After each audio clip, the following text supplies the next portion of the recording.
let's start with some good from the preseason opener. Alexander Nikishin, in as simple as I can tell it, passes the eye test. Big, tall, strong, fast, skilled. There's a lot to like about Alexander Nikishin, who is no longer the stud prospect that was thrown into the deepest of the deepest, choppiest of the choppiest waters late in a postseason run with a team that didn't know his style and had no chemistry, and he was in a foreign land, and he was talking a foreign language and everything else. He was somebody who was like, he was aware he was going to play in this game or in games around this time on the calendar for months. He could prepare. He could learn the language as much as he could in an offseason, and he went out there and played really, really physical hockey. He had an absolute wagon of a hit right at center ice, just to let everybody know what he's working with. In football, we call it a decleater. I don't know if we call it a de-skater in hockey, but they should. They should invent it for that type of hit, my first thought was, that's a preseason hit for Nikishin? Yeah. I want to see what a regular season hit from this guy looks like. But it was what you hope from a guy that has been as hyped up as he has been, as the best defenseman not in the NHL and all those other things. Rod Brind'Amour, the head coach, talked about Nikishin and the flashes he showed in last night's game after the contest. He had his moments, right? Like he's definitely a super talented player, and then, like I said, once he really understands what's going on, like he's just getting on talent right now and freewheeling it a little bit, which is great, but the little details that'll come in, I'll just, once he really, I think that communication thing starts happening and it's a little more natural, I think he's just keep getting better and better.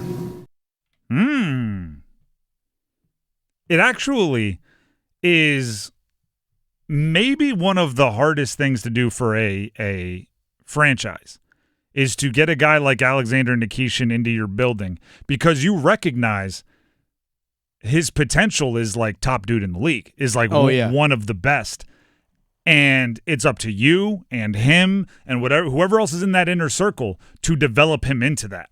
And that's not an easy task, no matter how gifted you are, right? Getting somebody to reach that level is, when expectations are that he reaches that level, is not easy. It's almost sometimes I wish or you hope that like you have a prospect who's like your little secret, right? Who I know he can be a top 5 guy in the league. I know he can be an all-star. I know he can be a Norris Trophy contender. I know, but nobody else does. So you almost get to develop him like in the dark, away from the spotlight. Nikishin is not that. Nikishin is, everybody thinks he's that good, and you have to go find a way to make it happen. It's I think similar to like Andrei Svechnikov, right? When he showed up, right, kind of the gigantic draft prospect, there were rumors that people were taking jobs just to work and draft Andrei Svechnikov, and then the expectation was what? Like, actually, I saw this on Twitter 2 or 3 days ago, maybe yesterday. All bleeds together. There was an article out there that said, scoring 50 goals is an all-time in a season, is like an all-time threshold for a goal scorer. Here are the guys that haven't done it yet in the NHL that have the potential. And there's an article listing a bunch of other guys. And one of the comments was like, here's my yearly announcement that I still think Andrei Svechnikov can do it. And it was just a comment. I think it was from a fan. Pardon me if I'm misattributing it. But my thought went like, that's how high that guy's potential was. And then his second year in the league, he flashed so much, and he's been dealing with injuries and everything. But it is like, gosh, that's how high. That's what the bar was for Andrei Svechnikov's development, was he's got to be like an all-time goal scorer. And I'm getting similar vibes with Nikishin, where it's like, if he settles in as like a super-duper solid second pair defenseman in the NHL, which is not easy to do for anybody. Like that's being a top 4 defenseman, not an easy task. It'll somehow feel a bit underwhelming for him based on size, speed, skill, the flashes that he's shown, the production he put on the ice in the KHL and everything else. So like Rod Brind'Amour saying like, we got to get him on the details or we got to do that. It's It's a mountain to climb still from where he is to the potential highs he could reach. But he brings elements that the Canes lacked last year. Like that physicality that you saw in that play, Canes didn't have that on their across their lineup, really. They really didn't, at least especially on their defense. They didn't have that guy that was that size that could skate like that brought that level of physicality. I mean, Brent Burns was a similar size, but didn't bring anywhere near that physicality. Yeah, when you're carrying the puck across the center of the ice, when you're carrying, you got to have your head on a swivel when Nikishin is out there for reasons that hit displayed. And then you saw him, even on the power play, just the way he was able to move laterally with the puck and protect the puck, even with pressure. And there were a couple times where I think he passed up on some shots that he could have got towards the net, probably just deferring too much. But once he starts again, like you heard Rod Brind'Amour say, when he starts to learn the intricacies of the system and those kinds of things, it's the ceiling is the roof, as Michael Jordan would say for him. But in all honesty, the sky is the limit for him. And you could see it just playing last night. You're like, oh, wow.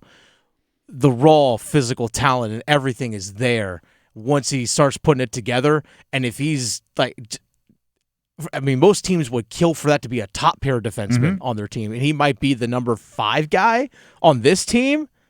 That's awesome. Because if he goes out there on the ice and Shane Gostisbehere and they're going up against another team's fourth line, the Duke could feast. And the guys he is looking up at on the depth chart are such great examples. And also, if you learn to do the things that they do with your physical skill set, that's the fever dream of a Rod Brind'Amour, where it's like if you pick up the ways that Slavin uses technique to be so locked down and you do it with his size, skill, and everything else. If you find the things that Jalen Chatfield has developed to overcome some of his deficiencies, only you don't have some of those deficiencies, size and a few other things, it's like, goodness gracious, what could you be? And that's where, from the outside, we just get to draw pictures of our imagination of how incredible it could be, and then it's on them to go do it, which is a tall task. Rod Brind'Amour also, we spoke heavily about this at the top of the show, but we didn't air the audio from Rod.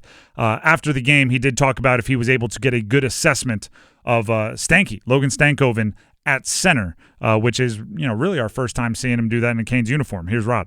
It's tough with all the penalties, so you really get no flow, and then you're looking. But I thought he did a good job. He was obviously. That line was pretty good. They just didn't score. 5-on-5. They got one on the power play, but snapped it around pretty well, and I thought he looked good up the middle. We're already to that point in hockey season. They played well. They just didn't score. He's talking obviously about Stankoven centering Blake and Hall. Again, I'm going to lean on what we said earlier. There was no glaring. Oh, okay. He shouldn't do that.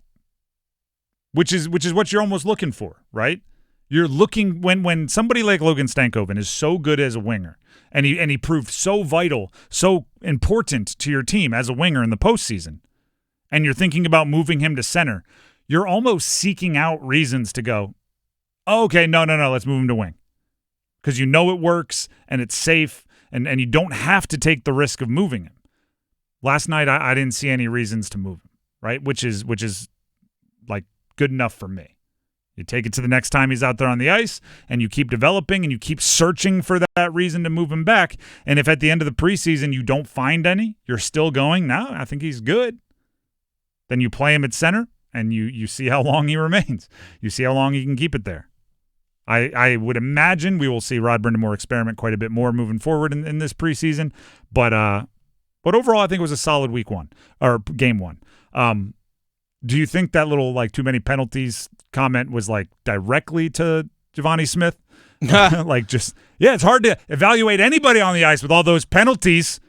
Giovanni. He wasn't the only one, but yeah, there's definitely quite a few. Would he have 19 penalty minutes, something like that? It's okay. And there's a role for everybody, and he was trying to play his. Drop the gloves, just like our guy Micah predicted. Wild prediction, by the way. Yeah. To predict that in a preseason game and on the money, great job, Micah. But also, I say this every year for preseason in football. It's why your studs, your dudes, have to have every bit of awareness on the ice when they're playing with guys that are scratching and clawing for everything. Other guys, Giovanni Smith, just, AHL players that dream of playing the NHL and haven't done it yet. People that are dreaming of solidifying their spot on an AHL roster, right? Everybody that is out there looking to elevate their status is going to be going extra hard and trying to make physical plays and trying to do the things that they think will advance their career. So if you're a guy already locked into a roster spot, just be aware of the energy other guys are bringing. Not everybody is out there just doing the 35 and older men's league basketball move. Like, I'm just trying to stretch it out, just trying to get some cardio, trying to get ready. There are guys out there trying to make a team. So head on a swivel.